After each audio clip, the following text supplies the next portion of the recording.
सदाशिवसमारम्भां शङ्कराचार्यमध्यमाम् अस्मदाचार्यपर्यन्तां वन्दे गुरुपरम्पराम्। वसुदेवसुतं देवं कंसचाणूरमर्दनम् देवकी परमानन्दं कृष्णं वन्दे जगद्गुरुम्। करोति वाचालं पङ्गुं लङ्घयते गिरिं यत्कृपातमहं वन्दे परमानन्दमाधवम्। ॐ सहना भवतु सहनौ भुनक्तु सह वीर्यं करवावहै तेजस्विनावधीतमस्तु मा विद्विषावहै। ॐ शान्ति शान्ति शान्तिः।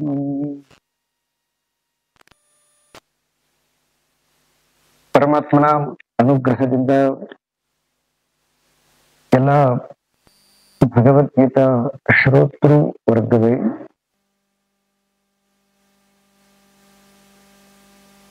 ಈ ವಿಭೂತಿ ಯೋಗ ವಿಭೂತಿ ಎನ್ನುವಂತಹ ವಾಕ್ಯದ ಅರ್ಥ ಪರಮಾತ್ಮನ ಶಕ್ತಿ ಪ್ರಕೃತಿಯಲ್ಲಿ ಹೆಚ್ಚು ಪ್ರಕಟವಾಗಿ ತೋರುವಂತಹ ಒಂದು ರೂಪವನ್ನ, ಸೂಕ್ಷ್ಮವಾದ ರೂಪವನ್ನ ಕೂಡ ಅದು ನಮಗೆ ಇಂದ್ರಿಯಕ್ಕೆ ಗೋಚರವಾಗುವ ಹಾಗೆ. ಈಗ ಗಾಳಿ ಎನ್ನುವಂತಹದ್ದು ಸೂಕ್ಷ್ಮ ಆದರೂ ಕೂಡ ಇಂದ್ರಿಯಕ್ಕೆ ಅದು ಲಭ್ಯ ಅದ. ಈ ರೀತಿಯಾಗಿ ಸ್ಥೂಲ ಮತ್ತು ಸೂಕ್ಷ್ಮ ರೂಪದಲ್ಲಿ ಪರಮಾತ್ಮನ ಶಕ್ತಿ ಹೆಚ್ಚು ಘನೀಭೂತವಾಗಿ ಅಭಿವ್ಯಕ್ತಿಯಾಗಿರುವಂತಹದ್ದು. ಅದನ್ನ ವಿಶೇಷವಾಗಿ ಪರಿಗಣಿಸಿ ವಸ್ತುತಃ ಪರಮಾತ್ಮನ ಸ್ವರೂಪ ಅದು ಸಾಮಾನ್ಯವಾದ ಇಂದ್ರಿಯಕ್ಕೆ ಅಗೋಚರವಾಗಿರುವಂತಹದ್ದು. ಅಗೋಚರವಾದ ಪರಮಾತ್ಮನ ನಿಜವಾದ ರೂಪವನ್ನ ನಮ್ಮ ಸಾಮಾನ್ಯ ಮನಸ್ಸು ಗ್ರಹಿಸಲಿಕ್ಕೆ ಅಸಾಧ್ಯವಾಗಿರುವಾಗ ಸಾಧ್ಯವನ್ನಾಗಿಸಲು ಅಂತಂದ್ರೆ ಯಾವುದು ವಿಭೂತಿ ರೂಪದಲ್ಲಿ ತೋರುತ್ತೆ ಅದೇ ನಿಜವಾದದ್ದಲ್ಲ. ಸೊ ಅದನ್ನ ಅನುಸರಿಸಿಕೊಂಡು ಅದಕ್ಕೆ ಅಧಿಷ್ಠಾನವಾಗಿರ್ತಕ್ಕಂತಹ ಪರಮಾತ್ಮನನ್ನು ತಿಳಿದುಕೊಳ್ಳಲಿಕ್ಕೆ ವ್ಯಾಸ ಮಹರ್ಷಿಗಳು ಅತ್ಯಂತ ಸಮಯೋಚಿತವಾಗಿ ಮಾಡಿರುವಂತಹ ಬೋಧಿ ವಿಭೂತಿ ಯೋಗ. ಸೊ ಪ್ರತಿ ಈ 9ನೇ ಅಧ್ಯಾಯ ನಾವು ನೋಡಿದ ಹಾಗೆ ಅವನ ರೂಪ ಅದು ಅವ್ಯಕ್ತ, ನಿರಾಕಾರ, ನಿರಂಜನ, ನಿರ್ಗುಣ ಅನ್ನುವಂತಹದನ್ನ ಪುನಃ ಮತ್ತೆ ಹೇಳಿ ಈ 10ನೇ ಅಧ್ಯಾಯದಲ್ಲಿ ಅವನ ಅಭಿವ್ಯಕ್ತಿ ರೂಪವನ್ನ ಎಲ್ಲ ಜಗತ್ತಿನ ಉತ್ಪತ್ತಿ ಇರ್ಬೋದು, ಅದು ಸ್ಥಿತಿ ಇರ್ಬೋದು, ಅದು ನಾಶ ಇರ್ಬೋದು, ಅದರ ಸಂಪೂರ್ಣವಾದ ಕರ್ತೃ ನಾನೇ ಭಗವಂತ ಬಹಳ ಸ್ಪಷ್ಟವಾಗಿ ಈ ವಿಭೂತಿ ಯುಗದಲ್ಲಿ ಸ್ಪಷ್ಟಪಡಿಸಿದ್ದಾರೆ. ಬರೀ ಉತ್ಪತ್ತಿ, ಸ್ಥಿತಿ ಮತ್ತು ನಾಶಗಳಷ್ಟೇ ಅಲ್ಲ, ಇದರಲ್ಲಿ ಆಗುವಂತಹ ಎಲ್ಲ ಬೆಳವಣಿಗೆಗಳು ಮತ್ತೆ ಕೆಳಮುಖವಾಗಿ ಅರಿಯುವಂತಹ ಗುಣಾದಿಗಳು, ಊರ್ಧ್ವಮುಖವಾಗಿ ಅರಿಯುವಂತಹ ಗುಣಗಳು. ಸೊ ಎರಡು ರೀತಿಯಾಗಿರ್ತಕ್ಕಂತಹ ಧರ್ಮದ ಗುಣಗಳನ್ನ ಈ ವಿಭೂತಿ ಯೋಗದಲ್ಲಿ ಜೋಡಿಸಿದ್ದಾರೆ. ಯಾರು ಊರ್ಧ್ವದ ಕಡೆ ಚಲಿಸ್ತಾರೆ ಅವ್ರಿಗೆ ಬೇಕಾಗಿರ್ತಕ್ಕಂತಹ ಗುಣಗಳು, ಅದು ಬುದ್ಧಿ ಇರ್ಬೋದು, ಜ್ಞಾನ ಇರ್ಬೋದು, ಮೇಧಾಶಕ್ತಿ ಇರ್ಬೋದು, ಬೆಳಕಿರ್ಬೋದು, ಈ ಎಲ್ಲಾ ಗುಣಗಳು, ಒಂದು 20 ಗುಣಗಳನ್ನ ನಾವು ಹಿಂದಿನ ಅಧ್ಯಾಯದಲ್ಲಿ ನೋಡಿದ್ವಿ. ಮತ್ತೆ ಅದೇ ರೀತಿಯಾಗಿ ಅಧರ್ಮದ ಕಡೆ ಕೆಳಮುಖವಾಗಿ ಇರತಕ್ಕಂಥವ್ರಿಗೂ ಕೂಡ ಅದೇ ಪರಮಾತ್ಮನ ಆಸುರಿ ಗುಣಗಳು ಅವನನ್ನ ಆ ಕಡೆಗೆ ಚಲಿಸ್ತವೆ. ಅಂದ್ರೆ ಎಲ್ಲಾ ಕಡೆಗೆ. ಸೊ ಧರ್ಮದ ಕಡೆ ಚಲಿಸ್ಲಿಕ್ಕೆ ಮತ್ತು ಅಧರ್ಮದ ಕಡೆ ಚಲಿಸ್ಲಿಕ್ಕೆ ಆ ಹಿಂದ್ಗಡೆ ಇರ್ತಕ್ಕಂಥದ್ದು ಎನರ್ಜಿ ಒಂದೇ. ಆ ಎನರ್ಜಿಯನ್ನ ಯಾವ ರೀತಿಯಾಗಿ ಬಳಸ್ಕೊಳ್ತೀವಿ ಆ ರೀತಿಯಾಗಿ ನಮಗೆ ಪರಮಾತ್ಮನ ದೃಷ್ಟಿಯಲ್ಲಿ ಅದೇನಿಲ್ಲ, ಅದೆಲ್ಲ ಒಂದೇನೆ. ನಮ್ಮ ದೃಷ್ಟಿಯಲ್ಲಿ ಅದು ಪಾಸಿಟಿವ್ ಮತ್ತೆ ನೆಗೆಟಿವ್ ಬೋತ್ ಆಗುತ್ತ. ಇದನ್ನ ಬಹಳ ಸ್ಪಷ್ಟವಾಗಿ ನಮಗೆ ಇನ್ನರ್ ನಾಲೆಡ್ಜ್ ಇತ್ತಂತಂದ್ರೆ ಪ್ರಕೃತಿಯಲ್ಲಿ ಆಗುವಂತಹ ಅಥವಾ ನಮ್ಮ ಜೀವನದಲ್ಲಿ ಆಗುವಂತಹ ಅಥವಾ ನಮ್ಮ ವೈಯಕ್ತಿಕವಾಗಿರ್ತಕ್ಕಂತಹ ಶಾರೀರಿಕ ತಾಪಗಳಲ್ಲಿ ಕೂಡ ಈ ಜ್ಞಾನ ಯಾರಿಗೆ ಸ್ಪಷ್ಟವಾಗಿರ್ತದೆ ಅಂತಹ ವ್ಯಕ್ತಿ ಸ್ವಲ್ಪವೂ ಕೂಡ ಅಲಗಾಡದಂತೆ ಇರ್ತಾನೆ ಅಂತ.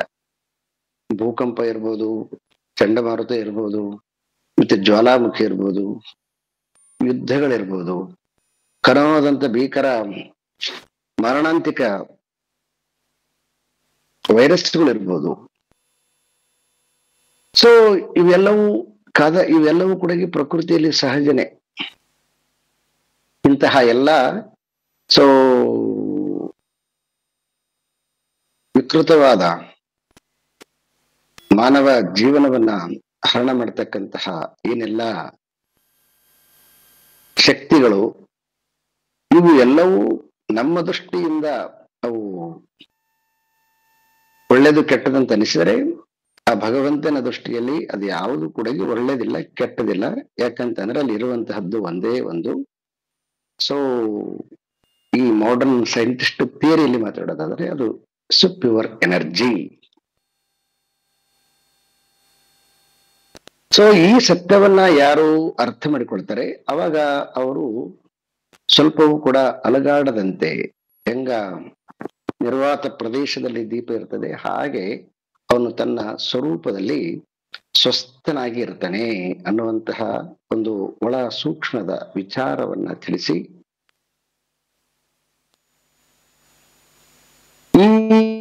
ಈ ಸತ್ತಕ್ಕಂತಹ ಋಷಿಗಳು, ದೇವತೆಗಳು, ದೇವನರು ಅಂತ ಏನು ಕರಿತೀವಿ, ಇವರು ಎಲ್ಲರಿಗೂ ಕೂಡ ನನ್ನನ್ನ ಸಂಪೂರ್ಣವಾಗಿ ಅರ್ಥ ಮಾಡಿಕೊಳ್ಳಕ್ಕೆ ಸಾಧ್ಯ ಇಲ್ಲ. ಯಾಕೆ ಅಂತಂದ್ರೆ ಅವರು ಎಲ್ಲ ನನ್ನಿಂದ ಜನಿಸಿರೋದ್ರಿಂದ ನನ್ನನ್ನ ಅರ್ಥ ಮಾಡಿಕೊಳ್ಳಕ್ಕೆ ಸಾಧ್ಯ ಇಲ್ಲ ಅಂತ. ಸೊ ಅವ್ರಿಗೆ ಅರ್ಥ ಆಗ್ಲಿಕ್ಕೋಸ್ಕರ ಸಲುವಾಗಿ ಈ ರೀತಿಯಾಗಿ ಜ್ಞಾನ ರೂಪೇಣ ಅವ್ರಿಗೆ ಶಕ್ತಿಯನ್ನ ಕರುಣಿಸಿ ನನ್ನ ಜ್ಞಾನದಲ್ಲಿ ಅವರು ಹೇಗೆ ಸಂತೋಷವಾಗಿರ್ತಾರೆ, ಸೊ ಆ ವಿಷಯವನ್ನ ಈಗ ಪ್ರಸ್ತಾಪ ಮಾಡಲಿಕ್ಕೆ ಹೊರಟಿದ್ದಾರೆ. ಶ್ಲೋಕ ನಂಬರ್ 9ನೇ ಶ್ಲೋಕದಲ್ಲಿ ಅಂದ್ರೆ ಅವರ ಜೀವನದ ಇಡೀ ಗತಿ ಯಾವ ರೀತಿಯಾಗಿರ್ತದೆ, ಬಹಳ ಬ್ಯೂಟಿಫುಲ್ ಆಗಿರ್ತಕ್ಕಂತಹ ಶ್ಲೋಕ ಇದು. ಶ್ಲೋಕ ನಂಬರ್ 9 ಮಚ್ಚಿತ್ತ ಮದ್ಗತ ಪ್ರಾಣಾಃ ಬೋಧಯಂತಃ ಪರಸ್ಪರಂ ಕಥಯಂತಶ್ಚ ಮಾಂ ನಿತ್ಯಂ ಪುಷ್ಯಂತಿ ಚ ರಮಂತಿ ಚ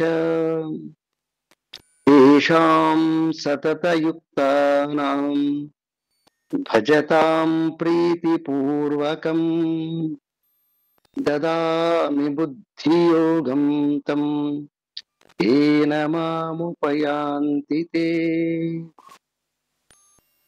ತೇಷಾಮೇವಾನುಕಂಪಾರ್ಥಂ ಅಹಮಜ್ಞಾನಜಂ ತಮಃ ನಾಶಯಾಮ್ಯಾತ್ಮಭಾವಸ್ಥಃ ಜ್ಞಾನದೀಪೇನ ಭಾಸ್ವತ.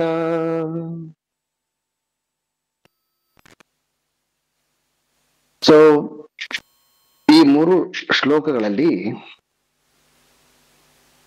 ಭಕ್ತರಿಗೆ, ಅಂದ್ರೆ ಯಾರು ತನ್ನ ನಿಜವಾದ ಸ್ಥಿತಿಯನ್ನ ತಿಳಿದಿದ್ದಾರೆ, ಅವರಿಗೆ ತನ್ನ ಕಡೆ ಬರ್ಲಿಕ್ಕೆ ಅಥವಾ ತನ್ನಲ್ಲಿ ವಿರಮಿಸ್ಲಿಕ್ಕೆ ಯಾವ ರೀತಿಯಾಗಿ ಅವರನ್ನ ನಾನು ಮುನ್ನಡೆಸ್ತೀನಿ, ಮತ್ತೆ ಅವರು ಯಾವ ರೀತಿಯಾಗಿರ್ತಾರೆ ಅಂತ 2 ಸಂಗತಿಗಳನ್ನ ಈ 3 ಶ್ಲೋಕಗಳಲ್ಲಿ ಬಹಳ ಸ್ಪಷ್ಟವಾಗಿ ತಿಳಿಸಿದ್ದಾರೆ. ಮತ್ ಚಿತ್ತಾಹ, ಮತ್ ಚಿತ್ತಃ ಅಂದ್ರೆ ಚಿತ್ತ ಅಂತಂದ್ರೆ ಮನಸ್ಸು, ಮತ್ತಂದ್ರ ನನ್ನಲ್ಲಿ ಅಂತ. ಆ ಈ ಋಷಿಗಳೆಲ್ಲರೂ ಕೂಡ ಯಾಕೆ ಅವರು ಎಲ್ಲ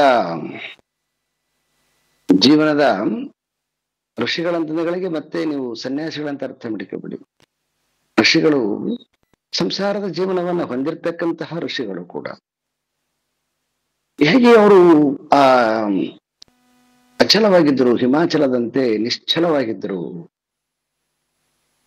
ಅವ್ರಿಗೆ ನಮ್ಗಿಂತನೂ ಕೂಡ ಹೆಚ್ಚು ಏರಿಳಿತಗಳು ಬಂದಿದ್ದಾವಲ್ವಾ. ಆ ಏರಿಳಿತಗಳು ಬಂದಾಗಲೂ ಕೂಡ ಅವ್ರು ಯಾಕೆ ಅಷ್ಟು ನಿಶ್ಚಲವಾಗಿದ್ರು ಅಂತಂದ್ರೆ, ಅವರು ಈ ಸತ್ಯವನ್ನ ತಿಳ್ಕೊಂಡಿದ್ರು. ಆ ಸತ್ಯವನ್ನ ಹೇಗೆ ತಿಳ್ಕೊಂಡಿದ್ರು ಅಂತಕ್ಕಂಥದ್ದು ಒಂದು ಶಬ್ದ. ಆದ್ರೆ ಹೇಗೆ ತಿಳ್ಕೊಂಡಿದ್ರು ಅಂತಂದ್ರೆ ಅದನ್ನ ಪ್ರಾಸೆಸ್ ಹೇಳ್ತಾ ಇದ್ದಾರೆ. ಅವರು ಯಾವಾಗಲೂ ಕೂಡ ಚಿತ್ತವನ್ನ ನನ್ನಲ್ಲಿ ಸ್ಥಿರಗೊಳಿಸಿದ್ರು ಅಂತ. ಮತ್ತು ಚಿತ್ತ, ನಮ್ಮದು ಚಿತ್ತ ಇಲ್ಲದ, ನಮ್ದು ಚಿತ್ತ ಪರಮುಖವಾಗಿದೆ. ಎಷ್ಟೋ ಕಾಣುವಂತಹ ಭೂತ ವಸ್ತುಗಳಲ್ಲಿ ನಮ್ಮ ಚಿತ್ತ ಇದೆ. ಅವ್ರ ಚಿತ್ತ ಎಲ್ಲಿದೆ ಅಂತಂದ್ರೆ ಆ ಭೂತಗಳ ಹಿಂದೆ ಇರುವಂತಹ ತತ್ವದಲ್ಲಿ ಅವ್ರ ಚಿತ್ತ ಇದೆ. ಇಷ್ಟೇ ವ್ಯತ್ಯಾಸ ನಮಗೆ ಅವರಿಗೆ. ಸೊ ನಮ್ಗೆ ಭೂತ ವಸ್ತುಗಳಲ್ಲಿ ಚಿತ್ತ ಇರೋದ್ರಿಂದ ಆ ಭೂತ ವಸ್ತುಗಳು ಏರಿಳಿತವಾದಾಗ ನಮ್ಮ ಚಿತ್ತ ಏರಿಳಿತವಾಗತ್ತೆ. ಅವರು ಅದರ ಹಿಂದಿರ್ತಕ್ಕಂಥ ತತ್ವದಲ್ಲಿ ಚಿತ್ತ ನೆಟ್ಟಿರೋದ್ರಿಂದ ತತ್ವ ಯಾವಾಗಲೂ ಕೂಡ ನಿಶ್ಚಲವಾಗಿರೋದ್ರಿಂದ ಸೊ ಅವ್ರ ಮನಸ್ಸು ನಿಶ್ಚಲವಾಗಿರುತ್ತೆ. ಈಗ ಎರಡನೇದು ಚಿತ್ತ ಹೇಳಿದ್ರಲ್ವ, ಈಗ ಎರಡನೇದು ಪ್ರಾಣದ ಬಗ್ಗೆ ಹೇಳ್ತಾರ. ಮದ್ಗತ ಪ್ರಾಣ, ಮತ್ ಗತ ಪ್ರಾಣ. ಗತ ಅಂತಂದ್ರೆ ಸೇರಿಸುವಂತ. ಮತ್ತೆ ಅವ್ರದ್ದು ಪ್ರಾಣ, ಚಿತ್ತ ಬೇರೆ ಮತ್ತೆ ಪ್ರಾಣ ಬೇರೆ ಅಂತ, ಇಂದ್ರಿಯ ಮತ್ತು ಮನಸ್ಸು ಬೇರೆ ಬೇರೆ ಅಂತ ಅರ್ಥ ಮಾಡಿಕೊಂಡಿದ್ವಿ. ಈಗ ಚಿತ್ತ ಮತ್ತು ಪ್ರಾಣ ಕೂಡ ಬೇರೆ ಬೇರೆ. ಪ್ರಾಣ ಅಂತಕ್ಕಂತಹದ್ದು ನಮ್ಮ ಮನಸ್ಸಿನಕ್ಕಿಂತನೂ ಕೂಡ ದೇಹವನ್ನ ಅತ್ಯಂತ ಗಟ್ಟಿಯಾಗಿ ಹಿಡ್ಕೊಂಡಿರ್ತಕ್ಕಂಥದ್ದು. ಮನಸ್ಸು ಏನಾಗ್ಬೋದು ಬೇಕಂದ್ರೆ ನಿಮಗೆ, ಮನಸ್ಸು ಗಾಢ ನಿದ್ರೆಯಲ್ಲಿ ಕಪಾಲಭಾತಿ ಮಾಡಿದಾಗ, ಒಂದಿಷ್ಟು ಧ್ಯಾನ ಮಾಡಿದಾಗ ಮನಸ್ಸು ಲಯ ಆಗತ್ತೆ. ಅಂದ್ರೆ ಮನಸ್ಸು ತನ್ನ ಗತಿಯನ್ನ ಕಳ್ಕೊಳ್ಳುತ್ತದೆ. ಮನಸ್ಸು ಅಂತಂದ್ರೆ ನಿರಂತರವಾಗಿ ಬರ್ತಕ್ಕಂತಹ ಥಾಟ್ಸ್ ಪ್ರಾಸೆಸ್ ಅನ್ನ ಮನಸ್ಸು ಅಂತ. ಸಮ್ ಟೈಮ್ ಏನ್ ಮಾಡ್ಬೋದು ಅದಂತಾರೆ, ದಿನಾನು ಕೂಡ ನಮಗೆ ಗಾಢ ನಿದ್ರೆಯಲ್ಲಿ ಮತ್ತೆ ಯಾರಾದರೂ ಯೋಗಗಳನ್ನ ಪ್ರಾಕ್ಟೀಸ್ ಮಾಡೋರಲ್ಲಿ ಸಮ್ ಟೈಮ್ ಏನಾಗ್ಬೋದು ಅಂದ್ರೆ ಮನಸ್ಸು ಲಯ ಆಗ್ಬೋದು. ಆದ್ರೆ ಪ್ರಾಣ ಹಾಗಲ್ಲ. ಈ ಪ್ರಾಣ ಅಂತಕ್ಕಂತಹದ್ದು ದೇಹವನ್ನ ಧಾರಣೆ ಮಾಡಿದ ನಂತರ ಈ ದೇಹವನ್ನ ಬಿಡತನಕನ್ನು ಕೂಡ ಅದು ಒಂದು ಸೆಕೆಂಡ್ ಕೂಡ ದೇಹದಿಂದ ಹೊರಗಡೆ ಹೋಗೋದಿಲ್ಲ. ಮುಖ್ಯ ಪ್ರಾಣ. ಪ್ರಾಣದಲ್ಲಿ 2 ವಿಧ. ಇನ್ನೊಂದು ಪ್ರಾಣ ಇದೆ, ಅದು ಉಪಪ್ರಾಣಗಳಂತ ಕರಿತೀವಿ. ಒಂದು ಸಮಯದಲ್ಲಿ ಮುಖ್ಯ ಪ್ರಾಣ ಏನಾದರೂ ಕೂಡ ನಿಮಗೆ ಈ ಕಪಾಲಭಾತಿಯನ್ನ ಮಾಡಿದಾಗ, ಕುಂಭಕ ಸ್ಥಿತಿಯಲ್ಲಿ ಹೋದಾಗ ಮುಖ್ಯ ಪ್ರಾಣ ಸ್ತಬ್ಧ ಆಗ್ತಕ್ಕಂಥದ್ದನ್ನ ನೋಡ್ತೀವಿ ನಾವು. ಮುಖ್ಯ ಪ್ರಾಣ ಸ್ತಬ್ಧ ಆದರೂ ಕೂಡ ಆ ಉಪಪ್ರಾಣಗಳು ಮಾತ್ರ ನಿರಂತರವಾಗಿ ಕಾರ್ಯಾಚರಣೆ ಇರ್ತದೆ.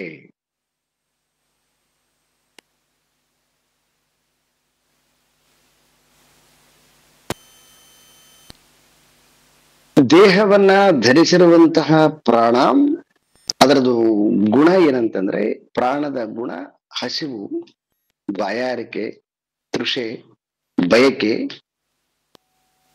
ಇವೆಲ್ಲವೂ ಕೂಡ ಪ್ರಾಣದ ಗುಣಗಳು. ಈ ನಮ್ದು ಏನಾಗತ್ತಂತಂದ್ರೆ, ನಮ್ಮ ಪ್ರಾಣ ಇದೆಲ್ಲನೂ ಕೂಡ ಇದ್ರ ಕಡೆ ಇದೆ. ಹಸಿವು, ನಿರಂತರವಾಗಿ ಹಸಿವಿನ ಬಗ್ಗೆ ಯೋಚನೆ, ನಿರಂತರವಾಗಿ ಡಿಸೈರ್ಸ್ ಬಗ್ಗೆ ಯೋಚನೆ, ತನ್ನನ್ನು ತಾನು ಪ್ರೊಟೆಕ್ಟ್ ಮಾಡ್ಕೊಳ್ಳಕ್ಕೆ ಸದಾ ಯೋಚನೆ. ಹೀಗೆ ಯಾವಾಗಲೂ ಕೂಡ ನಮ್ಮ ಪ್ರಾಣ ತನ್ನನ್ನು ತಾನು ಪ್ರೊಟೆಕ್ಟ್ ಮಾಡ್ಕೊಳ್ಳೋಕ್ಕೋಸ್ಕರವಾಗಿ, ತನ್ನನ್ನು ತಾನು ಉಳಿಸಿಕೊಳ್ಳೋಕ್ಕೋಸ್ಕರ ಸಲುವಾಗಿ, ತನ್ನನ್ನು ತಾನು ಇರ್ಲಿಕ್ಕೋಸ್ಕರವಾಗಿ ಯಾವಾಗಲೂ ಕೂಡ ಅದು 24 ಗಂಟೆ ಎಚ್ಚರವಾಗಿರ್ತದೆ.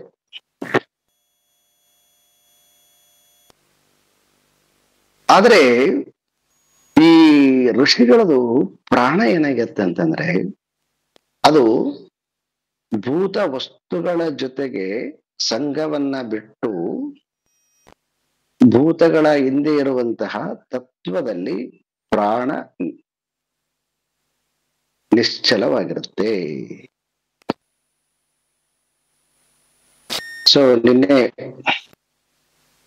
ಯಾರು ಪಂಚದಶಿ ಪಾಠ ಕೇಳಿದ್ದೀರಿ, ಅವರಿಗೆ ರಿಪೀಟ್ ಆಗ್ತಾ ಇದೆ ತತ್ವ, ಮತ್ತೊಂದು ಸ್ಪಷ್ಟ ಆಗ್ತಾ ಇದೆ.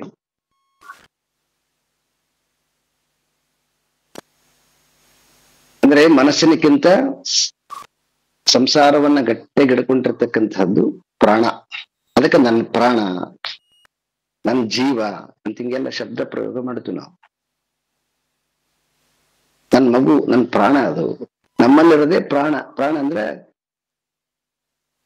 ಶಕ್ತಿ, ಪ್ರಾಣ ಅದೇ ಅಲ್ಲಿದೆ. ಹಂಗಾಗಿ ನನ್ನನ್ನು ಎಷ್ಟು ನಾನು ಪ್ರೀತಿಸ್ತೀನೋ ಅದಕ್ಕಿಂತ ಜಾಸ್ತಿ ಅದನ್ನು ಪ್ರೀತಿಸ್ತೀನಿ.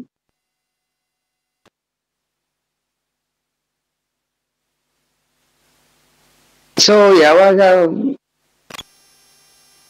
ನಾನು ಹಿಡಿದಿಟ್ಟುಕೊಂಡಿದ್ದ ಪ್ರಾಣ ಹಿಡಿದಿಟ್ಕೊಂಡಿರ್ತಕ್ಕಂತಹ ದೇಹ ಆಗ್ಲಿ, ಮತ್ತೆ ಪ್ರಾಣ ಹಿಡಿದಿಟ್ಕೊಂಡಿರ್ತಕ್ಕಂತಹ ದೇಹಕ್ಕೆ ರಿಲೇಟೆಡ್ ಆಗಿರ್ತಕ್ಕಂತಹ ಸಂಬಂಧಗಳಾಗ್ಲಿ, ಮತ್ತೆ ತನ್ನನ್ನ ತಾನು ಸುಖವಾಗಿರಬೇಕು ಅನ್ನುವಂತಹ ಯಾವ ವಸ್ತುಗಳ ಜೊತೆಗೆ ಅದು ಸಂಘ ಮಾಡಿದೆ, ಆ ವಸ್ತುಗಳಾಗ್ಲಿ, ವ್ಯವಸ್ಥೆಗಳಾಗ್ಲಿ, ಅವೆಲ್ಲವೂ ಕೂಡ ಏರಿಳಿತವಾದಾಗ ನಮ್ಮ ಪ್ರಾಣ ಸಹಜವಾಗಿ ಏರಿಳಿತವಾಗತ್ತೆ. ಯಾವಾಗ ಪ್ರಾಣ ಏರಿಳಿತವಾಗತ್ತ ಅವಾಗ ಮನಸ್ಸು ಕೂಡ ಏರುಪೇರಾಗತ್ತೆ.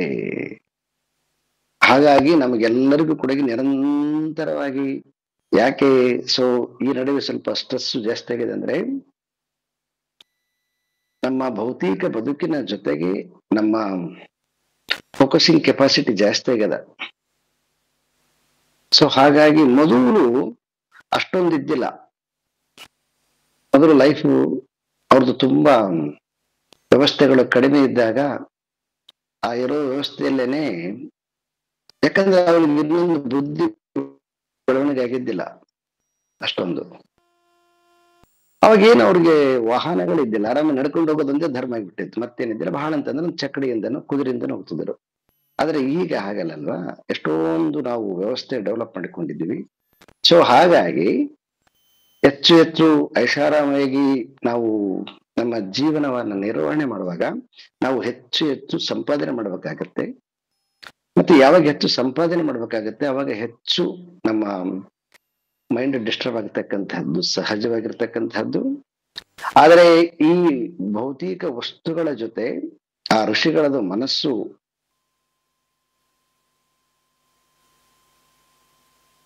ತೆಗೆದ್ಬಿಟ್ಟು ಆ ತತ್ವದಲ್ಲಿ ಅವರು ತಮ್ಮ ಪ್ರಾಣಗಳನ್ನ ಸ್ಥಿರ ಮಾಡಿರ್ತಾರೆ.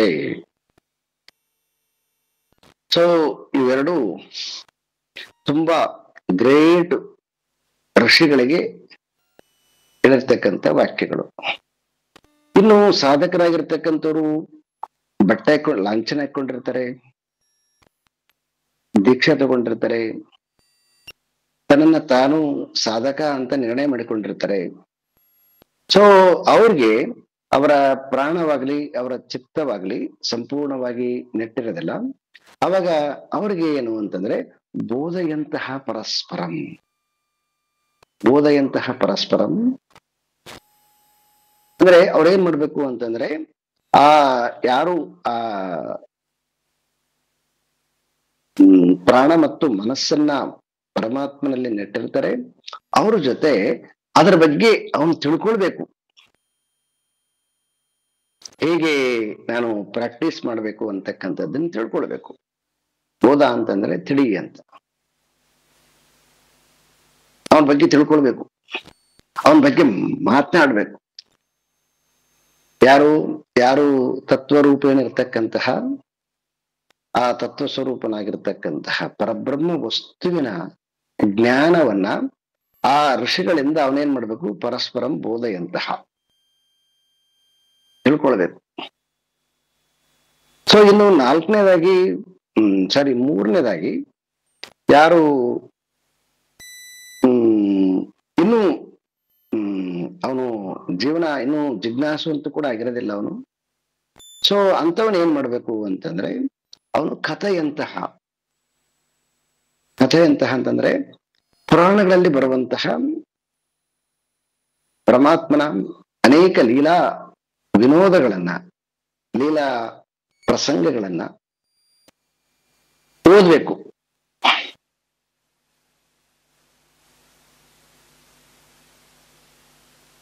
ಸೊ ಬ್ಯೂಟಿಫುಲ್ 4 ಸ್ಟೆಪ್ಸ್ ಇದೆ ಇದರಲ್ಲಿ. ಮೊದಲನೇದು ಕಥೆಯಂತಹ, ಬೋಧೆಯಂತಹ, ಮಚ್ಚಿತ್ತಃ, ದೆನ್ ಮದ್ಗತ ಪ್ರಾಣ. 4 ವರ್ಗದ ಭಕ್ತರಿಗೆ 4 ರೀತಿಯಾಗಿರ್ತಕ್ಕಂತಹ ಸ್ಟೆಪ್ಸ್ ಅನ್ನ ಇದರ ಕೊಟ್ಟಿದ್ದಾರೆ. ಯಾರು ಪ್ರಾಣವನ್ನ ಸಂಪೂರ್ಣವಾಗಿ ಸೇರಿಸಿದ್ದಾರೆ ಅವನು ಜ್ಞಾನಿ, ಯಾರು ಮನಸ್ಸನ್ನ ಸೇರಿಸಿದ್ದಾನೆ ಅವನು ಯೋಗಿ, ಯಾರು ಬೋಧೆಯಂತಹ ಮಾಡ್ತಾ ಇದ್ದಾನೆ ಅವನು ಜಿಜ್ಞಾಸು, ಕಥಾ ಅಂದ್ರೆ ಆ ಕಥಾರೂಪದಲ್ಲಿ ಕೇಳ್ತಕ್ಕಂತಹ ಮನಸ್ಸನ್ನು ಮಾಡಿದ್ದಾನೆ ಅವನು ಅರ್ಥಾರ್ಥಿ.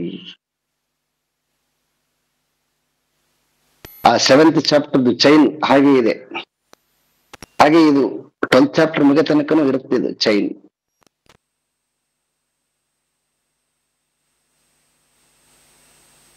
ಯಾಕಂದ್ರೆ ಇದು ಎಲ್ಲನೂ ಭಕ್ತಿಗೆ ಸಂಬಂಧಪಟ್ಟಿರ್ತಕ್ಕಂಥದ್ದು 7ನೇ ಅಧ್ಯಾಯದಿಂದ 12ನೇ ಅಧ್ಯಾಯದವರೆಗೆ.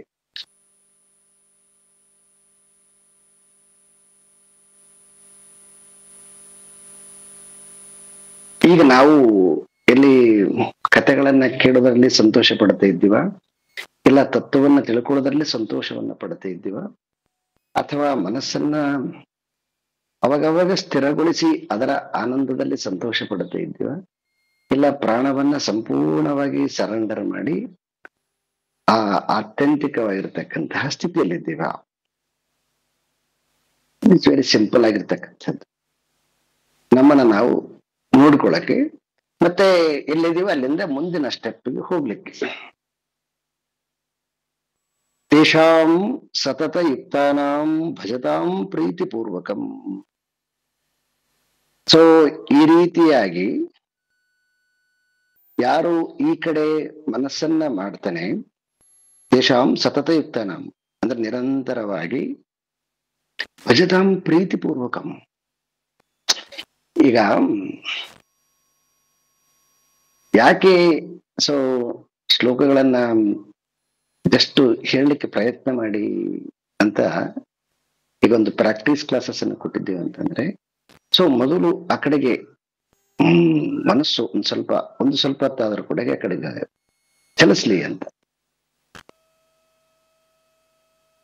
ಪಾಠ ಕೇಳುವಾಗ ಏನಾಗುತ್ತೆ, ಎಲ್ಲರದು ಅಂತಲ್ಲ, ಕೆಲವೊಬ್ರದ್ದು ಏನಾಗುತ್ತೆ ಚಿತ್ತ ಚಿತ್ತ ಚಾಂಚಲ್ಯ ಆಗತ್ತೆ.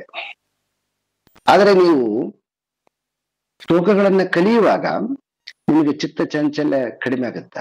ಅದು ನಿಮ್ಮ ಧಾರಣ ಶಕ್ತಿಯನ್ನು ಜಾಸ್ತಿ ಮಾಡುತ್ತೆ. ಒಂದ್ ಕಡೆಗೆ ಫೋಕಸ್ ಮಾಡ್ಲಿಕ್ಕೆ ಈಜಿ ಆಗತ್ತೆ. ಲೆಕ್ಚರ್ ಏನಾಗುತ್ತೆ, ಫೋಕಸ್ ಅಷ್ಟು 100% ಇರಂಗಿಲ್ಲ.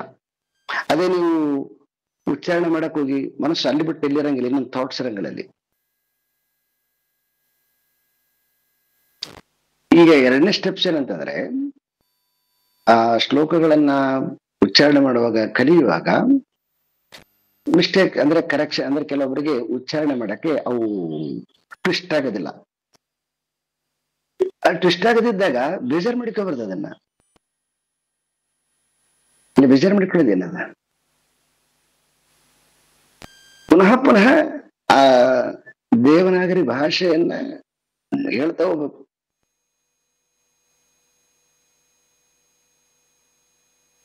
ಸಂತೋಷ ಆಗ್ಬೇಕದು. ಯಾಕಂತಂದ್ರೆ ಅದು ಉಚ್ಚಾರಣೆಯಿಂದ ನಮಗೆ ವಾಣಿ ಶುದ್ಧಿ ಆಗತ್ತಲ್ವಾ.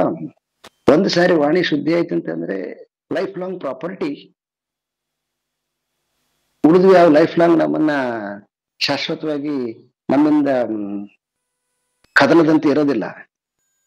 ಆದ್ರೆ ಇದು ಮಾತ್ರ ನಮ್ಮನ್ನ ಬಿಟ್ಟು ಹೋಗ್ಲಿಕ್ಕೆ ಸಾಧ್ಯ ಇಲ್ಲ, ಮತ್ತೆ ಇದು ಯಾರಿಗೆ ಕೊಡಕ್ಕೂ ಬರೋದಿಲ್ಲ.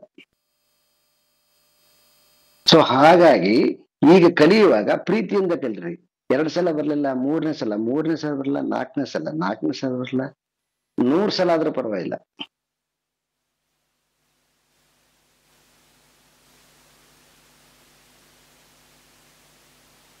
ಕೆಲವೊಂದು ಶ್ಲೋಕಗಳನ್ನ ನಾವು ಒಂದೊಂದು ಶ್ಲೋಕವನ್ನ 2-3 ದಿವಸ ಪ್ರಾಕ್ಟೀಸ್ ಮಾಡಿದ್ವಿ ಬರದೇ ಇದ್ದಾಗ.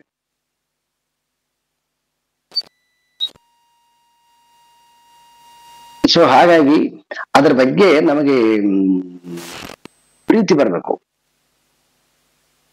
ಪ್ರೀತಿ ಬಂತಂದ್ರ ಅವಾಗ ಅದು ಪ್ರಾಕ್ಟೀಸ್ ತುಂಬಾ ಸಂತೋಷ ಆಗತ್ತೆ. ಇಲ್ಲಂತಂದ್ರೆ ತನ್ನ ಮೇಲೆ ತಾನೇ ಅಯ್ಯೋ ನನಗ್ ಬರ್ತಿಲ್ಲ ಅಂತ ಅದೇ ಜಾಸ್ತಿ ಆಗಿಬಿಡುತ್ತೆ. ಬರದೇ ಇದ್ರೆ ಪರವಾಗಿಲ್ಲ, ಅದನ್ನ ಪ್ರೀತಿಯಿಂದ ಹೇಳೋದು ಕಲಿಬೇಕು. ಪ್ರೀತಿಯಿಂದ ಭಗವಂತನ ತತ್ವವನ್ನ ಅರ್ಥ ಮಾಡಿಕೊಳ್ಳೋದು ಕಲಿಬೇಕು. ಸೊ ಪ್ರೀತಿಯಿಂದ ಹಾಡೋದು, ಈ ರೀತಿಯಾಗಿ ಯಾರು ಪ್ರೀತಿಯಿಂದ ಭಜತಾಂ ಶ್ರವಣತಾಂ ಮಾಡ್ತಾರೆ, ತೇಷಾಂ ಸತತಯುಕ್ತಾನಾಂ ಭಜತಾಂ ಪ್ರೀತಿಪೂರ್ವಕಂ ದದಾಮಿ ಬುದ್ಧಿಯೋಗಂ ತಂ ಏನಂ ಮಾಂ ಉಪಾಯಂತಿತೆ. ಸೊ ಈ ರೀತಿಯಾಗಿ ಯಾರು ಕಷ್ಟಪಡ್ತಾರೆ, ಕಷ್ಟ ಅಂತ ಅನ್ಕೋಬೇಡಿ, ಶಬ್ದ ನಾನು ತಪ್ಪಾಗಿ ಪ್ರಯೋಗ ಮಾಡಿದ್ದೀನಿ. ಯಾರು ಈ ರೀತಿಯಾಗಿ ಪ್ರಯತ್ನ ಮಾಡ್ತಾರೆ, ಆ ಪ್ರಯತ್ನ ಮಾಡುವವರ ಬುದ್ಧಿ ನನ್ನ ಕಡೆ ಬರುವ ಹಾಗೆ ಮಾಡುತ್ತೇನೆ.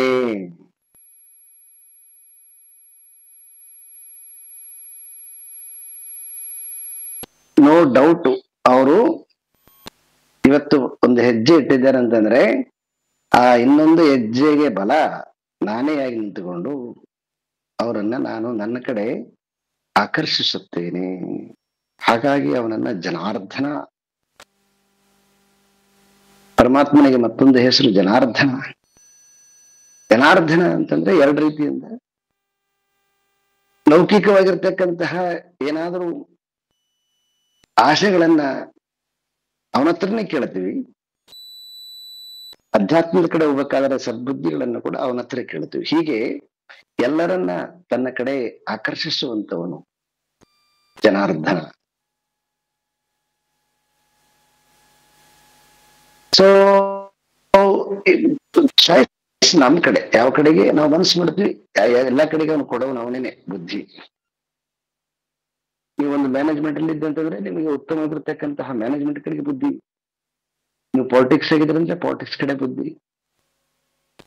ಏನ್ ಮಾಡ್ತೀರಿ ಆ ಕಡೆಗೆ ಎಲ್ಲನೂ ಕೂಡ ನಿಮ್ಮ ಬುದ್ಧಿಗೆ ಬೆಳಕಾಗಿ ಆ ಜ್ಞಾನವನ್ನ ನಾನು ಕೊಡ್ತಾ ಹೋಗ್ತೀನಿ.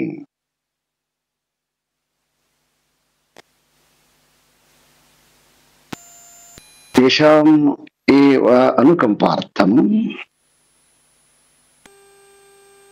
ಈ ರೀತಿಯಾಗಿ ಅವರಿಗೆ ಅನುಕಂಪ ಅನುಕಂಪ ಅನುಕಂಪಾರ್ಥಂ ಅಂದ್ರೆ ಅವರು ಮಾಡುವಂತಹ ಪ್ರಯತ್ನಕ್ಕೆ ಅನುಕಂಪೆಯಿಂದ,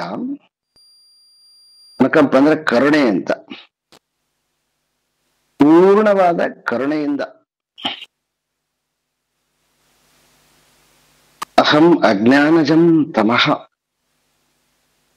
ಅವರು ಸದ್ಯದ ಮಟ್ಟಿಗೆ ಅಂದ್ರೆ ಪ್ರಯತ್ನ ಸ್ವಲ್ಪ ಮಾಡ್ತಾರೆ, ನೆಗೆಟಿವ್ ಆಗಿನೇ ತುಂಬಾ ಯೋಚನೆ ಮಾಡ್ತಾರೆ.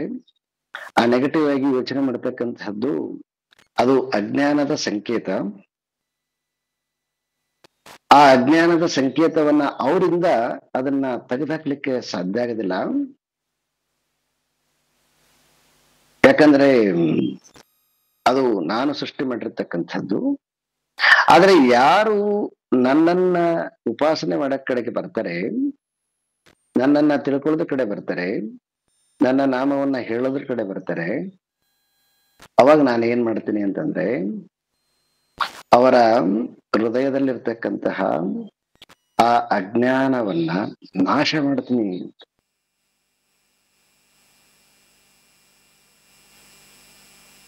ನಾಶಯ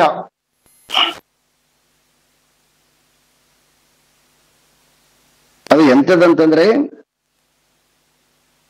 ತಮಸ್ಸು ರೂಪದಲ್ಲಿ, ಮೋಹ ರೂಪದಲ್ಲಿ ಇರತಕ್ಕಂತಹ ಆ ಅಜ್ಞಾನವನ್ನ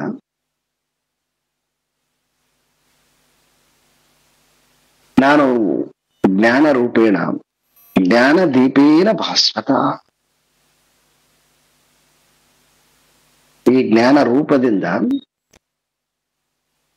ಅಲ್ಲಿ ಪರಮಾತ್ಮ ಅಂತಂದ್ರೆ ಅರ್ಥ ಮಾಡಿಕೊಳ್ಳಿ, ಶಂಖಚಕ್ರ ಗದ ತ್ರಿಶೂಲಧಾರಿ ಡಮರುಗಧಾರಿ ಎಲ್ಲ ಜ್ಞಾನಧಾರಿಯಾಗಿ ನಮ್ಮ ಹೃದಯದಲ್ಲಿ ಬಂದ್ಬಿಡ್ತಾನೆ ಅವನು. ಯಾಕಂದ್ರೆ ಸೃಷ್ಟಿ ಮಾಡಿದ್ದು ಅವನಲ್ವಾ. ಈಗ ಆಸುರಿ ಗುಣಗಳು, ದೈವಿ ಗುಣಗಳು, ಜ್ಞಾನ ಗುಣಗಳು, ಅಜ್ಞಾನ ಗುಣಗಳು ಎಲ್ಲವನ್ನ ಸೃಷ್ಟಿ ಮಾಡಿದ್ದು ಅವನೇ. ಸಹಜವಾದ ಪ್ರಕೃತಿ ಜನ್ಯವಾದ ಸ್ವಭಾವದಿಂದ ಆ ಎಲ್ಲ ಗುಣಗಳು ಅಂದ್ರೆ ಅಜ್ಞಾನದ ಗುಣಗಳು, ತಮೋ ಗುಣಗಳು, ರಜೋ ಗುಣಗಳು ನಮ್ಮಲ್ಲಿ ಸಹಜವಾಗಿದ್ದಾವೆ. ಯಾವಾಗ ನಾವು ಈಗ ಪ್ರಯತ್ನ ಮಾಡ್ತೀವಿ, ಈ ಪ್ರಯತ್ನದ ಫಲದಿಂದ ಏನಾಗುತ್ತವೆ ಅಂತಂದ್ರೆ ಆ ಪರಮಾತ್ಮನ ದೈವೀ ಗುಣಗಳು ಅವೇನು ಮಾಡ್ತಾ ಬರ್ತವಂತಂದ್ರೆ ನಮ್ಮಲ್ಲಿ ಅವು ಹಿಡಿತಾ ಬರ್ತವೆ. ಇದು ಪರಮಾತ್ಮನ ಕರುಣೆ. ಕರುಣೆ ಅಂತಂದಗಳಿಗೆ ಮತ್ತೇನನ್ನ ಅರ್ಥ ಮಾಡ್ಕೋಬೇಡಿ. ಒಂದು ಶ್ಲೋಕ ಹೇಳಕ್ ಬಂತಂದ್ರೆ ಅದು ಕರುಣೆ.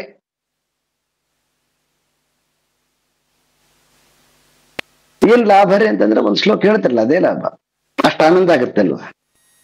ಭಗವಂತ ಮೊದಲೇ ಪೇಮೆಂಟ್ ಕೊಟ್ಬಿಡ್ತೀರ. ಆದ್ರೆ ಅದು ನಮಗೆ ತುಂಬಾ ದೊಡ್ಡದು, ಹೊರಗಡೆ ಪ್ರಪಂಚದಲ್ಲಿ ನಮಗೆ ದೊಡ್ಡದು ಆಸೆ ಇರೋದ್ರಿಂದ ಅದು ಪಾಪ ಕಾಣುತ್ತೇ ಇಲ್ಲ ನಮಗೆ.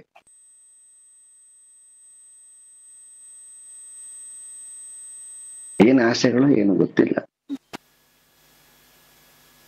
ಯಾವ ಅವನು ಪರೀಕ್ಷೆನೂ ಮಾಡಿಲ್ಲ ಆಕ್ಚುಲಿ ಹೇಳ್ಬೇಕಂದ್ರೆ. ಯಾವತ್ತಾದ್ರೂ ಒಂದರ ಪರೀಕ್ಷೆ ಮಾಡಿದ್ದೀವ? ಯಾವ್ದಾದ್ರೂ ಒಂದು ವಸ್ತು ಹಿಡ್ಕೊಂಡು ಅದು ಎಷ್ಟು ಸುಖ ಕೊಡುತ್ತೆ ಅಂತ ನೋಡ್ರಿ. ನೀವು ಕಂಪೇರ್ ಮಾಡಿ. ಆ ಸುಖ ಸಿಗ್ತಕ್ಕಂಥದ್ದು ಒಂದು ಕ್ಷಣದಕ್ಕಿಂತ ಪ್ರಯತ್ನ ಎಷ್ಟು ಜಾಸ್ತಿ ಬೇಕಾಗತ್ತೆ. ಅಷ್ಟು ಗಂಟೆಗಟ್ಟಲೆ ಪ್ರಯತ್ನ ಮಾಡಿದ್ಮೇಲೆ ಆ ಒಂದು ಕ್ಷಣ ಸುಖ ಸಿಗುತ್ತೆ.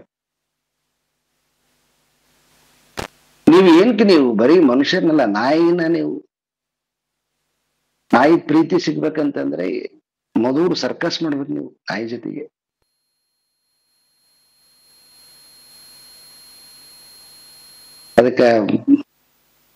ಅದಕ್ಕೆ ಇಷ್ಟವಾಗಿರ್ತಕ್ಕಂಥದ್ದು ಕೊಟ್ಟು ಅದನ್ನ ಮುಟ್ಟಿ ಆಮೇಲೆ ಅದು ಬಾಲ ಲಡ್ಸಕ್ ಶುರು ಮಾಡುತ್ತೆ.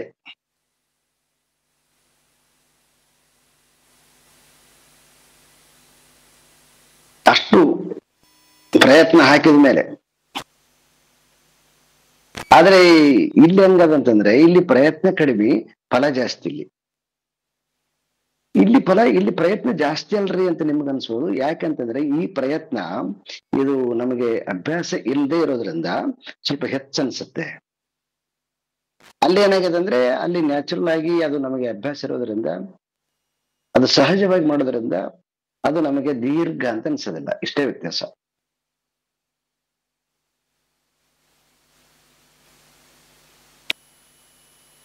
ಈ ಎರಡನ್ನ ಕಂಪೇರ್ ಮಾಡ್ತಾ ಹೋಗಿ, ಗೊತ್ತಾಗತ್ತೆ ಯಾವುದಕ್ಕೆ ಶ್ರಮ ಹೆಚ್ಚಬೇಕು. ಒಂದು ಸಲ ನೀವು ಈ ಕಲ್ತ್ ಬಿಟ್ರಂತಂದ್ರ ಮತ್ತೆ ಪ್ರಯತ್ನ ಮಾಡೋದ್ ಬೇಕಾಗಿಲ್ಲ. ಆದ್ರೆ ಹೊರಗಿನ ಓದೇವಲ್ವಾ, ನಿಮ್ಗೆ ಯಾವಾಗ ಬೇಕು ಅವಾಗೆಲ್ಲ ಪ್ರಯತ್ನ ಮಾಡ್ಬೇಕು.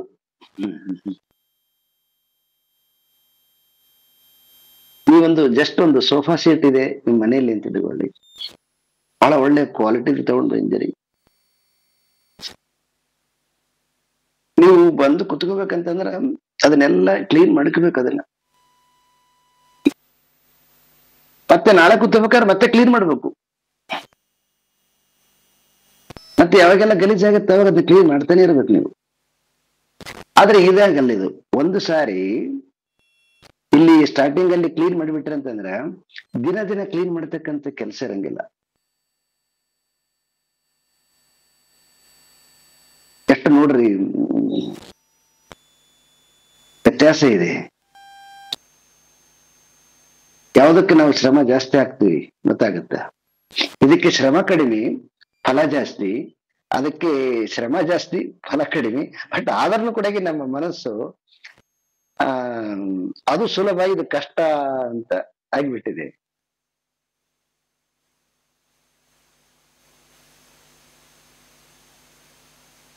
ಯಾಕೆ ಎಲ್ಲ ತಿಳಿದಿರ್ತಕ್ಕಂದ್ರೆ, ಎಲ್ಲ ತಿಳಿದವರು ಅಂದ್ರೆ ಇದನ್ನ ಚೆನ್ನಾಗಿ ವಿಚಾರ ಮಾಡಿರ್ತಕ್ಕಂತಹ ಜಿಜ್ಞಾಸು ಕೊನೆಗೆ ಯಾಕೆ ಅವನು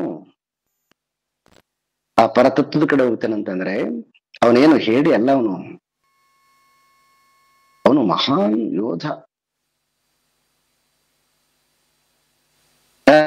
ಎಲ್ಲ ಶಕ್ತಿಯನ್ನ ಹಾಕಿ ಎಷ್ಟು ಅವನು ಕೊನೆಗೆ, ನೀವು ಯಾರು ಅಲೆಕ್ಸಾಂಡರ್ನ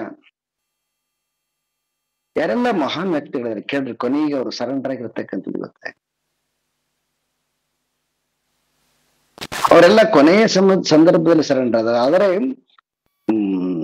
ಸಿದ್ಧಾರ್ಥ ಮಾತ್ರ ಒಳ್ಳೆ ಕರೆಕ್ಟ್ ಆಗಿ 20-21 ವಯಸ್ಸಿಗೆ ಊಟ ಏಜ್ ಬಂದ ಕರೆಕ್ಟ್ ಆಗಿ ಅವನು ಎಚ್ಚರಾಗಿ ಬಿಟ್ಟವ. ಹೆಂಗ ಗೌರ್ಮೆಂಟ್ 21 ವರ್ಷಕ್ಕೆ ಎಲಿಜಿಬಲ್ ಅಂತ ಕೊಟ್ಟದಲ್ವಾ, ಈಗ ಮತ್ತೆ ಚೇಂಜ್ ಮಾಡಿದ್ ಸ್ವಲ್ಪ. ಸೊ ಅವನು ಕರೆಕ್ಟ್ ಆಗಿ 21 ವರ್ಷಕ್ಕೆ ಎದ್ಬಿಟ್ಟ. ಅವನು ವಯಸ್ಸಾದ್ಮೇಲೆ ಸುಸ್ತಾದ್ಮೇಲೆ ಏನಿದ್ದಾಳಿಲ್ಲ, ಅವನು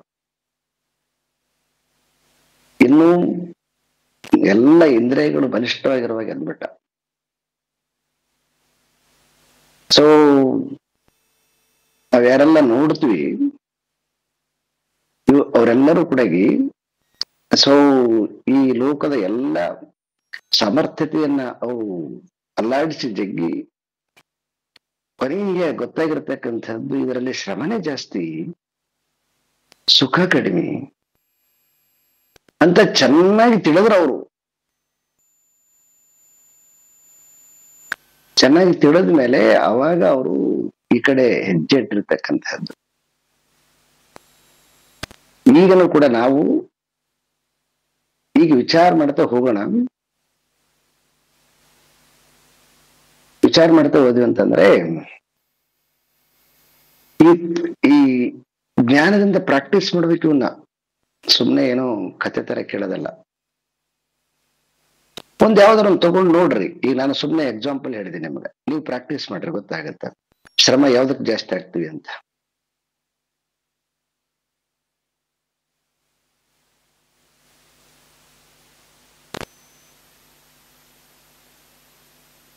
ಇಷ್ಟು ಬಹಳ ಡಿಟೇಲ್ ಆಗಿ ವ್ಯಾಸರು, ಅವರು ಮನೋಶಾಸ್ತ್ರಜ್ಞರು. ಆ ಭಗವಂತ ಹೇಳಿರ್ತಕ್ಕಂಥದ್ದನ್ನ ಸ್ವಲ್ಪ ನಮಗೆ ಎಸ್ಟಾಬ್ಲಿಷ್ ಮಾಡಿ ನಮಗೆ ಕರುಣೆ ಮಾಡಿರ್ತಕ್ಕಂಥವ್ರು. ಬಟ್ ಅದನ್ನ ಓಪನ್ ಮಾಡ್ಲಿಕ್ಕೆ ನಮ್ಮ ಮನಸ್ಸು ನಾಲೆಡ್ಜ್ ಇಲ್ಲದೆ ಇರೋದ್ರಿಂದ ಬಹಳ ಜನ, ನಾನು ಯಾರನ್ನ ತುಂಬಾ ಜನ, ನಮಗೆ ಸಂಸ್ಕೃತ ಬರಂಗಿಲ್ರಿ, ಅದಕ್ಕೆ ನಮಗೆ ಅರ್ಥ ಆಗಲ್ಲ. ಅರೆ ಅಲ್ಲಿ ಭಾಷೆ ಮುಖ್ಯ ಅಲ್ಲ. ಅಲ್ಲಿ ನಾವು ಮಾತಾಡುವ ಭಾಷೆಯಲ್ಲಿ ಕನ್ನಡದಲ್ಲೇನೆ ಎಷ್ಟೊಂದು ಸಂಸ್ಕೃತ ಪದಗಳಿದಾವ. ಮತ್ತೆ ಅವು ಏನ್ ನಮ್ಗೆ ಅಡ್ಡಿ ಆಗಿಲ್ಲ ಅವು, ಯಾಕಂದ್ರೆ ತುಂಬಾ ಕಾಮನ್ ಆಗಿದ್ದಾವೆ. ಅನುಕಂಪ ಅಂತಕ್ಕಂಥದ್ದು ಸಂಸ್ಕೃತ ವರ್ಡ್, ಅದು ಕನ್ನಡಕ್ಕೆ ಅರ್ಥ ಆಗಲ್ಲನ್ರಿ. ಜ್ಞಾನ ಅಂತಕ್ಕಂಥದ್ದು, ಬುದ್ಧಿ ಅಂತಕ್ಕಂಥದ್ದು ಕನ್ನಡದವ್ರಿಗೆ ಮಾತ್ರ. ನೀವೇನು ಗ್ರಾಮರ್ ಕಲಿಯೋದ್ ಬೇಕಾಗಿಲ್ಲ. ನನಗಂತೂ ಮೊದಲೇ ಬರೋದಿಲ್ಲ ಗ್ರಾಮರು. ಬಹಳ ಅಂದ್ರೆ ಒಂದಿಷ್ಟು ಆ ಪದಚ್ಛೇದ ಮಾಡೋದು ಅರ್ಥ ಒಂದಿಷ್ಟು ಗೊತ್ತಾಗ್ಯದ. ಹಾಗಾಗಿ ಬಹಳ ಸಂಸ್ಕೃತದ ತುಂಬಾ ನಾಲೆಡ್ಜ್ ಬೇಕಾಗಿಲ್ಲ. ಯಾವುದು ಪಾಣಿನಿ ವ್ಯಾಕರಣ ಬೇಕಾಗಿಲ್ಲ. ಪಾಣಿನಿ ವ್ಯಾಕರಣಕ್ಕೆ ಇದಕ್ಕೆ ತೆಗೆದುಬಿಟ್ಟಿದ್ದಾರೆ. ಪಾಣಿನಿ ಸೂತ್ರದ ಆಧಾರದ ಮೇಲೆ ಭಗವದ್ಗೀತೆಯ ಶ್ಲೋಕಗಳನ್ನ ಬಿಡಿಸಬಾರದು ಅಂತ ಮಹಾನ್ ವ್ಯಕ್ತಿಗಳ ನಿರ್ಣಯ ಮಾಡಿಬಿಟ್ಟಿದ್ದಾರೆ. ಯಾಕೆಂತಂದ್ರೆ ಪಾಣಿನಿ ಸೂತ್ರಕ್ಕಿಂತ ಮುಂಚೆ ಇರತಕ್ಕಂಥದ್ದು ಭಗವದ್ಗೀತೆ, ಆವಾಗ ಗ್ರಾಮರ್ ಬೇರೆ ಇತ್ತು.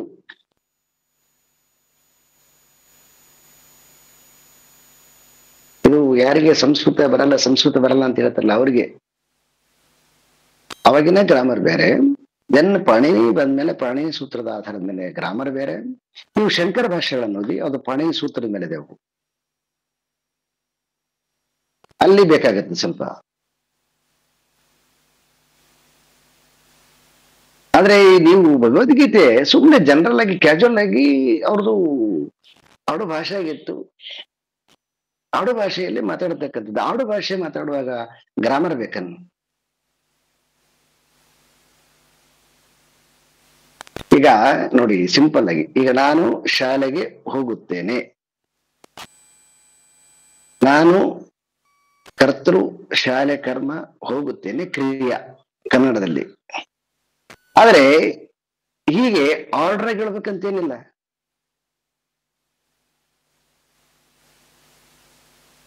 ಹೋಗುತ್ತೇನೆ ನಾನು ಶಾಲೆಗೆ, ಏನ್ ರಾಂಗ್ ಏನಾಗ್ತದೆ? ಶಾಲೆಗೆ ಹೋಗುತ್ತೇನೆ ನಾನು. ನೀವು ಯಾಕೆ ಹೇಳಿದ್ರು ಕೂಡ ಮೀನಿಂಗ್ ಒಂದೇ ಬರ್ತದ.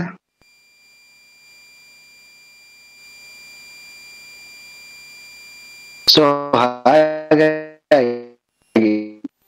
ಬಹಳ ಜನಕ್ಕೆ ಗಟ್ಟಿಯಾಗಿ ನಮ್ಗೆ ಸಂಸ್ಕೃತ ಬರಂಗಿಲ್ಲ. ಅಲ್ಲೇನು ವ್ಯಾಕರಣಗಳನ್ನು ಹಿಡಿದು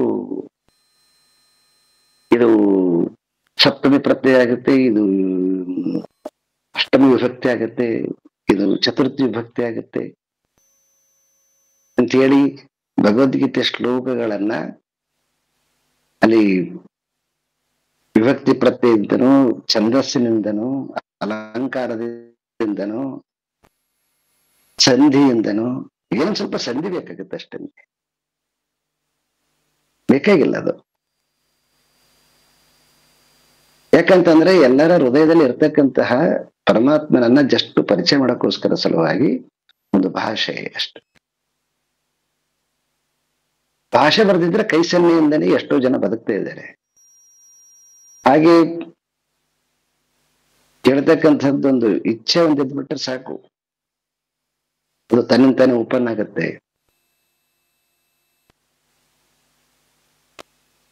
ಸೊ ಇಲ್ಲಿಯವರೆಗೆ ಪರಮಾತ್ಮ ತನ್ನ ವಿಭೂತಿಯನ್ನ ಪರಿಚಯ ಮಾಡಕ್ಕೋಸ್ಕರ ಸಲುವಾಗಿ ಆ ವಿಭೂತಿಯ ಆಧಾರವಾಗಿರ್ತಕ್ಕಂಥದ್ದು ತತ್ವವನ್ನ ನಮಗೆ ಸ್ಪಷ್ಟವಾಗಿ ತಿಳಿಸಿ, ಈ ತತ್ವವನ್ನ ತಿಳಿದಿರ್ತಕ್ಕಂತಹ ಋಷಿಗಳನ್ನ ನಮಗೆ ಪರಿಚಯ ಮಾಡಿಸಿ, ಆ ಋಷಿಗಳ ಜೀವನ ಯಾವ ರೀತಿಯಾಗಿ ಅವರು ನಿರೂಪಿಸಿಕೊಂಡಿದ್ದಾರೆ ಅಂತ ಅದನ್ನ ತಿಳಿಸಿ, ಮತ್ತೆ ಸಾಧಕನಾಗಿರ್ತಕ್ಕಂಥವನು ಅವ್ರ ಜೊತೆ ಅದನ್ನ ಹೇಗೆ ಅನುಸಂಧಾನ ಮಾಡಬೇಕು ಅಂತ ತಿಳಿಸಿ, ಸೊ ಇಷ್ಟು ಎಲ್ಲ ಪರಮಾತ್ಮನ ಅಭೂತವಾಗಿರ್ತಕ್ಕಂತಹ ತತ್ವವನ್ನ ಕೇಳಿರ್ತಕ್ಕಂತಹ ಅರ್ಜುನ ಒಂದು 7 ಶ್ಲೋಕಗಳಲ್ಲಿ ಅವನನ್ನ ವರ್ಣನೆ ಮಾಡ್ತಾನೆ. ಭಗವಂತನನ್ನ ಅತ್ಯಂತ ಸಂತೋಷದಿಂದ ಕೊಂಡಾಡ್ತಾನೆ. ಕೊಂಡಾಡ್ಬಿಟ್ಟು ಇನ್ನೂ ನನಗೆ ನನ್ನ ಕಣ್ಮನ ತೃಪ್ತಿಯಾಗಕ್ಕೋಸ್ಕರ ಸಲುವಾಗಿ ನಿನ್ನ ವಿಭೂತಿಯನ್ನ ವಿಸ್ತಾರವನ್ನ ಹೇಳುವಂತೆ ಕೇಳಿಕೊಡ್ತಾರೆ. ಸೊ ಅರ್ಜುನ ಏನು ಭಗವಂತನನ್ನ ಗುಣಗಾನ ಮಾಡಿದ್ದಾನೆ ಅದನ್ನ ನಾವು ನೆಕ್ಸ್ಟ್ ಕ್ಲಾಸ್ ಅಲ್ಲಿ ನೋಡೋಣಂತ್ರಿ. ಓಂ ಪೂರ್ಣಮದ ಪೂರ್ಣಮಿದಂ ಪೂರ್ಣಾತ್ ಪೂರ್ಣಮುದಚ್ಯತೆ ಪೂರ್ಣಸ್ಯ ಪೂರ್ಣಮಾದಾಯ ಪೂರ್ಣಮೇವಾವಶಿಷ್ಯತೆ. ಓಂ ಶಾಂತಿ ಶಾಂತಿ ಶಾಂತಿ. ಹರಿ ಓಂ. ಶ್ರೀ ಗುರುಭ್ಯೋ ನಮಃ. ಹರಿ ಓಂ.